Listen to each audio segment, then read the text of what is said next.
बिस्मिल्लाहिर्रहमानिर्रहीम। Dear students, अस्सलाम वालेकुम। उम्मीद है आप सब खैरियत से होंगे। अगर आप मेरी ये वीडियो देख रहे हैं, इसका मतलब है आप ग्रेड 9 में पहुंच चुके हैं। और डियर स्टूडेंट्स, आज हम केमिस्ट्री 9 क्लास चैप्टर नंबर 1 को स्टार्ट करने जा रहे हैं। और ये बुक बहुत ज़्यादा कंसेप्चुअल है और बहुत सारे स्टूडेंट्स ये भी कहते हैं कि सर केमिस्ट्री तो बहुत मुश्किल सब्जेक्ट है और हमें इसकी समझ नहीं आती। तो डियर स्टूडेंट्स, अगर आप चाहते हैं कि आपकी ग्रिप इस सब्जेक्ट के ऊपर बहुत ज़्यादा स्ट्रॉन्ग हो जाए, तो आपको इस बात की ज़रूरत है कि आप ये सब्जेक्ट विजुलाइज मेथड से समझा करें। मतलब जो एग्जांपल्स आती हैं, एनिमेशंस देखा करें, क्योंकि केमिस्ट्री ऐसे एक ऐसा सब्जेक्ट है जिसके अंदर हम लोग वो तमाम चीज़ें स्टडी करते हैं जो हम डेली लाइफ के अंदर नहीं देखते। हो रही होती हैं लेकिन देख नहीं पाते, क्योंकि केमिस्ट्री डील करती है एटम के साथ। और एटम, आपको आइडिया है कि एक फुल स्टॉप के अंदर 2 मिलियन एटम है, हम देख नहीं सकते। इसलिए ये सब्जेक्ट बहुत ज़्यादा मुश्किल समझा जाता है, क्योंकि हम इसको अंडरस्टैंड नहीं करते उस तरह जिस तरह हमें इसे समझने का हक है। तो डियर स्टूडेंट, हम स्टार्ट करते हैं आज का लेक्चर। और पेंसिल वगैरह आप अपने पास रखिए, पेन रखिए और रजिस्टर वगैरह, ताकि आप जो मेरी बातों को समझें वो नोट करते जाएं, आपको फ्यूचर में इंशाल्लाह वो काम आएंगी।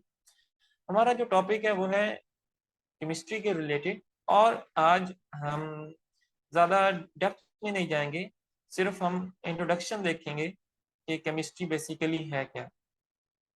और आपको केमिस्ट्री समझाने से पहले आपको साइंस के बारे में बताऊंगा, क्योंकि साइंस की ही ब्रांच है केमिस्ट्री।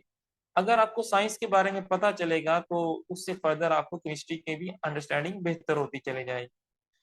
सबसे पहले हम लोग फोकस करेंगे साइंस के बारे में, और उसके बाद हम स्टडी करेंगे अपना बेसिक जो हमारा सब्जेक्ट है केमिस्ट्री का, उसके बारे में पढ़ेंगे। फिर हम देखेंगे कि साइंस के बाद केमिस्ट्री की इम्पोर्टेंस क्या है, क्या ज़रूरत है हमें ये केमिस्ट्री को पढ़ने की, कहाँ कहाँ इसकी इम्पोर्टेंस है हमारी डेली लाइफ के अंदर, क्या किरदार अदा करती है केमिस्ट्री। और उसके बाद लास्ट पर हम इफेक्ट्स पढ़ेंगे केमिस्ट्री के। What are the harmful effects, कौन से इफेक्ट्स, कौन से असरात हैं हमारे इन्वायरमेंट के ऊपर केमिस्ट्री की वजह से, और उन इफेक्ट्स को कैसे बेहतर किया जा सकता है। दुनिया में कोई भी चीज़ नामुमकिन नहीं है, हर चीज़ मुमकिन है, सिर्फ उसको ज़रा अच्छे अंदाज से सोचा समझा जाए तो उसको सॉल्व किया जा सकता है। तो हम स्टार्ट करते हैं आज का टॉपिक।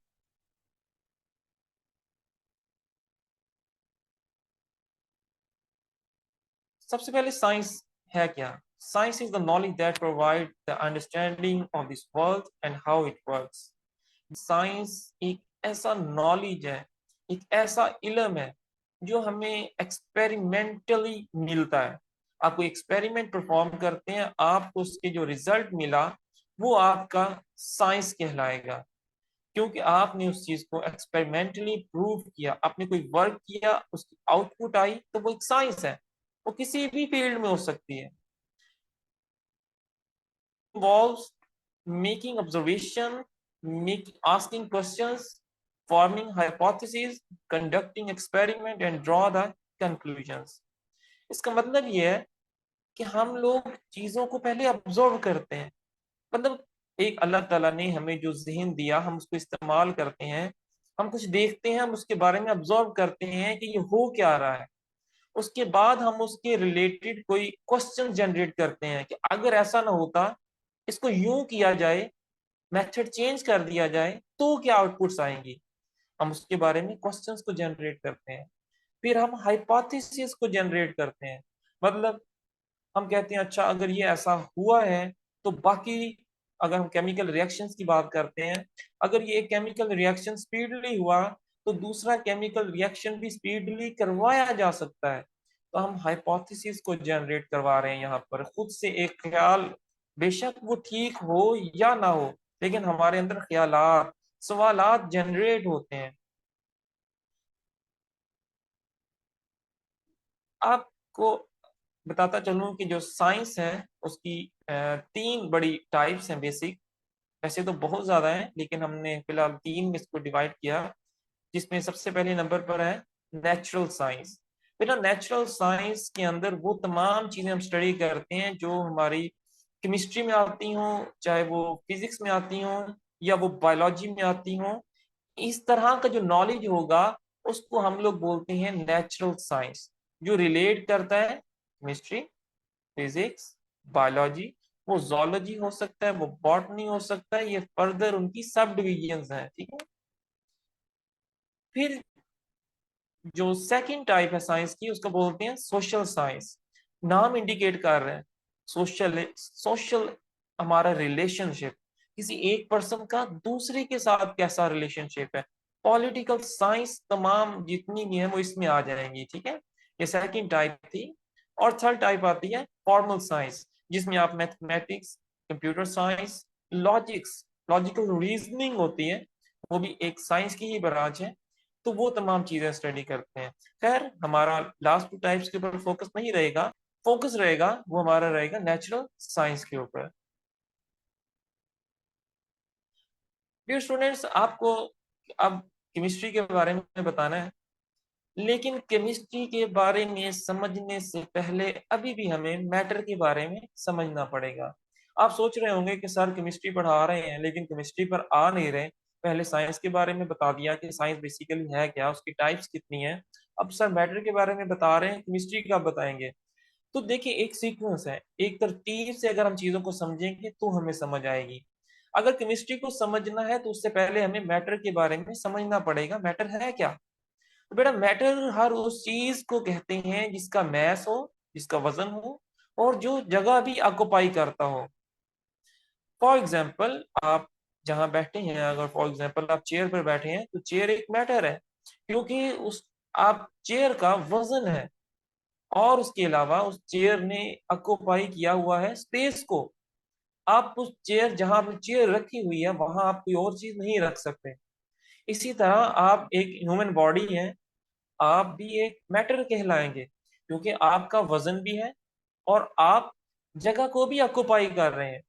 फॉर एग्जाम्पल आप जिस जगह बैठे हैं वहां आपका मैस होगा, और उस जगह पर आकर कोई और बैठ नहीं सकता, क्योंकि आपने जगह को ऑक्युपाई किया हुआ।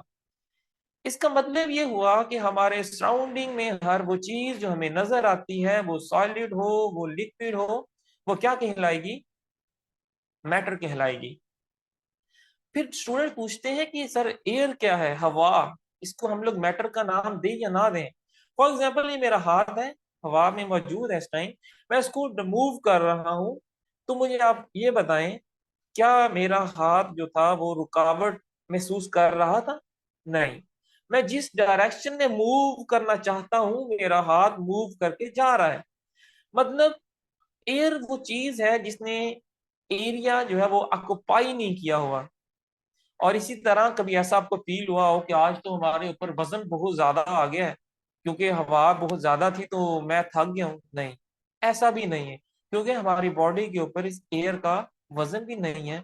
तो इसका मतलब ये हुआ हवा जो ओपन इन्वायरमेंट में है ना, ये वजन रखती है, ना ही ये जगह को ऑक्युपाई करती है। तो इसका मतलब हम इसको क्या कह सकते हैं, ये मैटर नहीं है। लेकिन अगर आप इसी गैस को सिलेंडर के अंदर क्लोज कर दें, मतलब एक क्लोज कंटेनर हो आपके पास, उस कंटेनर में आप इसको क्लोज कर रहे हैं, ठीक है, तो आप मुझे बताएं कि अब वो चीज क्या कहलाएगी, मतलब वो मैटर बनेगी या वो नहीं बनेगी। जी, फॉर एग्जाम्पल ये आपके पास एक कंटेनर है, जस्ट फॉर एग्जाम्पल, और आपने इसको फिल कर दिया है किसी भी गैस के साथ। Let's say the gas is oxygen, okay, oxygen is filled inside the cylinder. This is just for example. आप लोगों ने देखा होगा आप बाजार में एलपीजी, बल्कि हम अगर इसको यूं एक और एग्जाम्पल का नाम दे देते हैं कि ये जो हमारी गैस है, सपोज करें वो एलपीजी है, ठीक है, आप बाजार से भरवा कर लाएंगे इसको अगर सिलेंडर में, तो आप मुझे ये बताएं कि एलपीजी का वजन होगा या नहीं। हालांकि वो गैस है, लेकिन अब जब सिलेंडर में भरवाएंगे तो आपको शॉपकीपर पूछेगा कि आपने कितना वजन करवाना है गैस का। इसका मतलब क्या हुआ कि इस टाइम गैस का वजन भी है।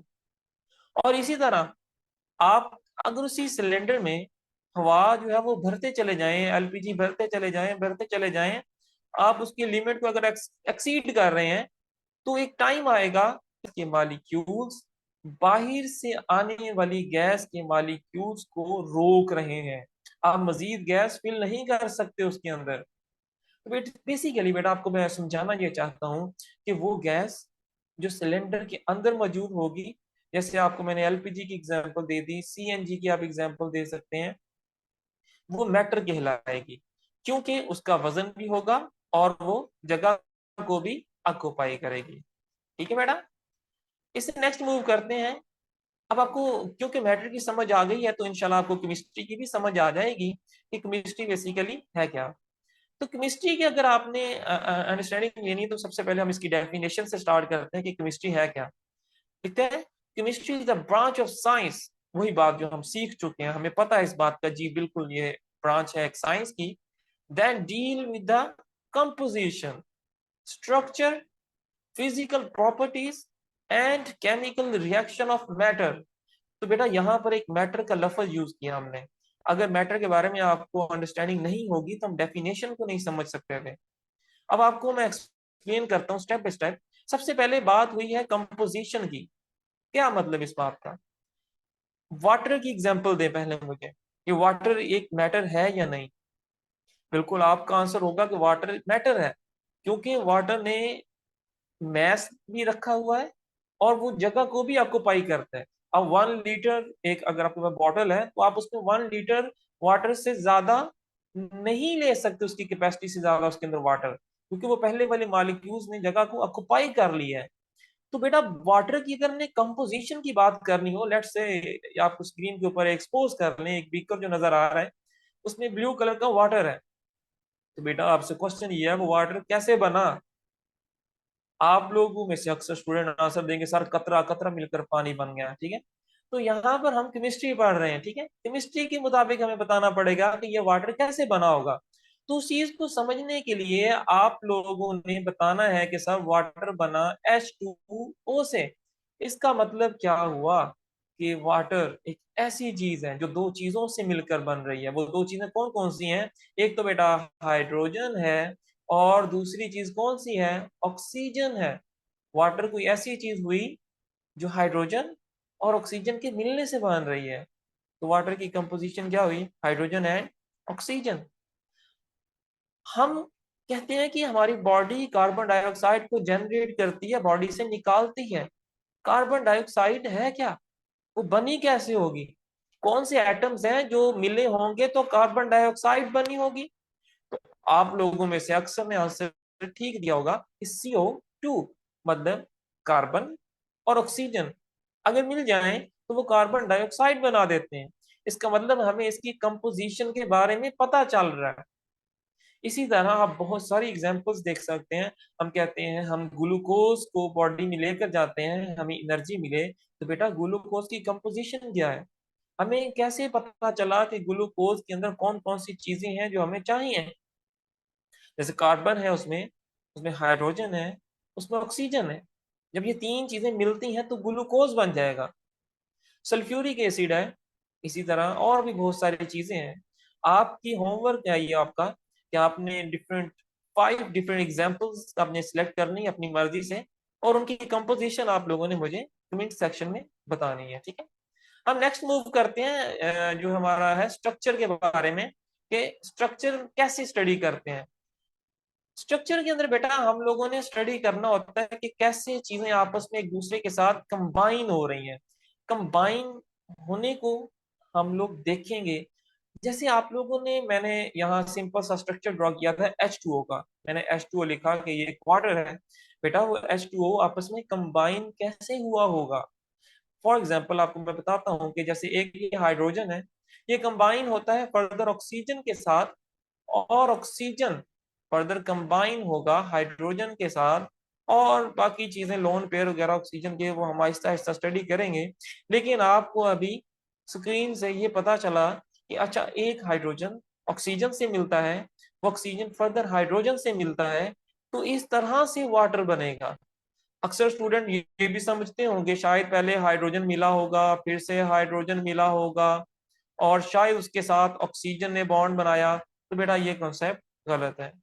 हम स्ट्रक्चर्स के बारे में देखते हैं, how atom combines with each other.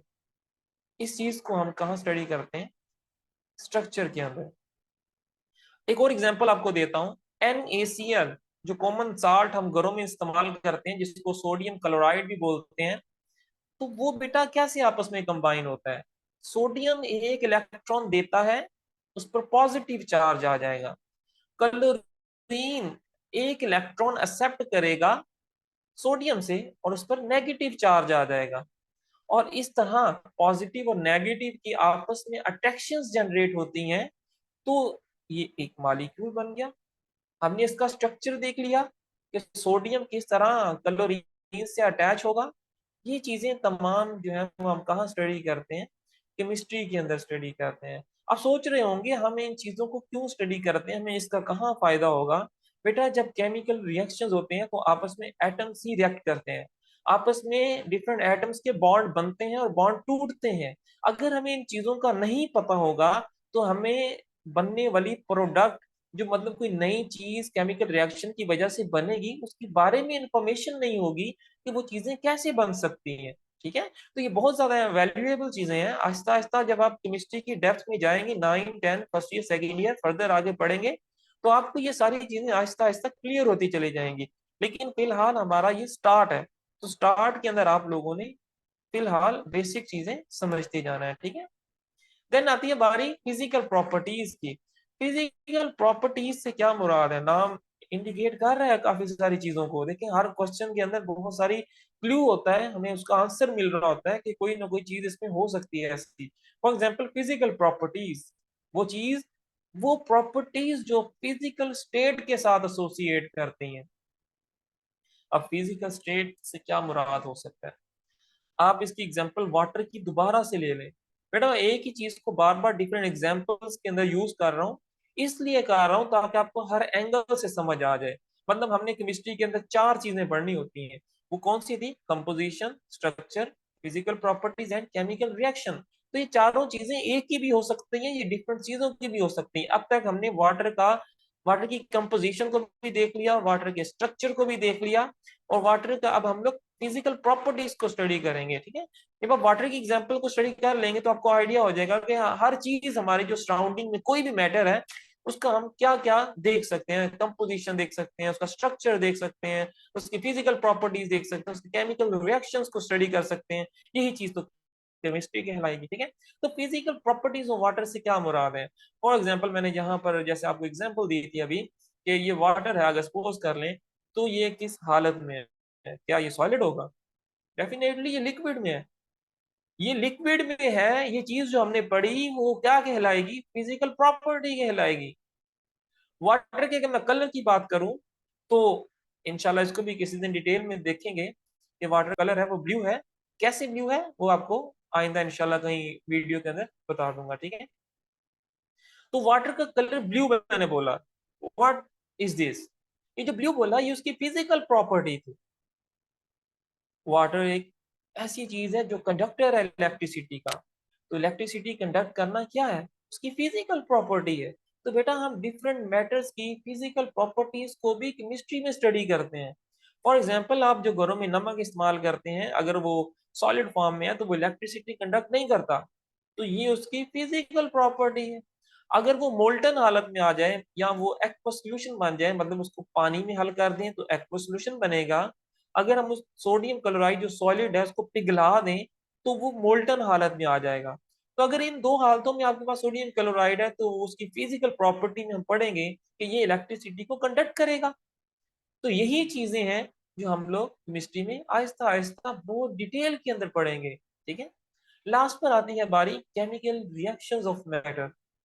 मैंने अब तक दो एग्जांपल्स को यहाँ डिस्कस किया। एक मैंने एग्जांपल डिस्कस की है वाटर की, जिसको हमने H2O का नाम दिया था, और दूसरी मैंने एग्जांपल दी थी आपको सोडियम क्लोराइड की, यानी वो साल्ट जो हम घरों के अंदर यूज करते हैं, जिसको टेबल साल्ट भी बोलते हैं। फॉर एग्जाम्पल, अगर इनका आपस में केमिकल रिएक्शन हुआ तो कौन सी चीजें बनेगी? मतलब इनका आपस में कोई रिएक्शन हो तो क्या बस नमक ही रहेगा अंदर, या वो पानी ही रहेगा, या कोई नया एक डिफरेंट मॉलिक्यूल्स बन जाएंगे, कोई नया सब्सटेंस बन जाएगा? तो बेटा हम एग्जाम्पल के तौर पर आपको बहुत ही बेसिक सा केमिकल रिएक्शन दे रहा हूँ, जो आप लोगों ने 8 क्लास में भी पढ़ा है, कि जब भी वाटर का रिएक्शन NaCl से करवाती है तो दो चीजें बनती हैं। एक तो बनेगा एसिड, जिसको क्या नाम देते हैं, कौन सा एसिड है, हाइड्रोक्लोरिक एसिड, जिसको HCl से इंडिकेट करते हैं। और जो दूसरी चीज बनेगी वो कौन सी होगी, बेस। मतलब साल्ट को अगर पानी में मिला दें तो एक चीज एसिड बन रही है, और जो दूसरी चीज बनेगी वो सोडियम हाइड्रोक्साइड, जिसको हम क्या कहते हैं, एक बेस है। मतलब एक ऐसा सोल्यूशन तैयार हो गया सोडियम हाइड्रोक्साइड और हाइड्रोक्लोरिक एसिड का, जो एक न्यूट्रल है। ठीक है। तो बेटा यहाँ तक हमने क्या सीखा, मैं रिवाइज करवा रहा हूँ ताकि आपको जो है वो जरा अच्छी तरह से समझ आ जाए कि केमिस्ट्री एक ऐसी ब्रांच है साइंस की जिसके अंदर हम लोग चार चीजों को स्टडी करेंगे, और वो चारों चीजें मैटर के बारे में है। नंबर वन, कंपोजिशन, कि किस चीज से वो मॉलिक्यूल, किस चीज से वो सब्सटेंस बना है। जैसे H2O की मैंने एग्जांपल दी कि वो हाइड्रोजन और ऑक्सीजन से बना है। ग्लूकोज की एग्जांपल दी कि उसमें कार्बन है, उसमें हाइड्रोजन है, उसमें ऑक्सीजन है। और इसके बाद हमने कहा कि स्ट्रक्चर के बारे में पढ़ते हैं।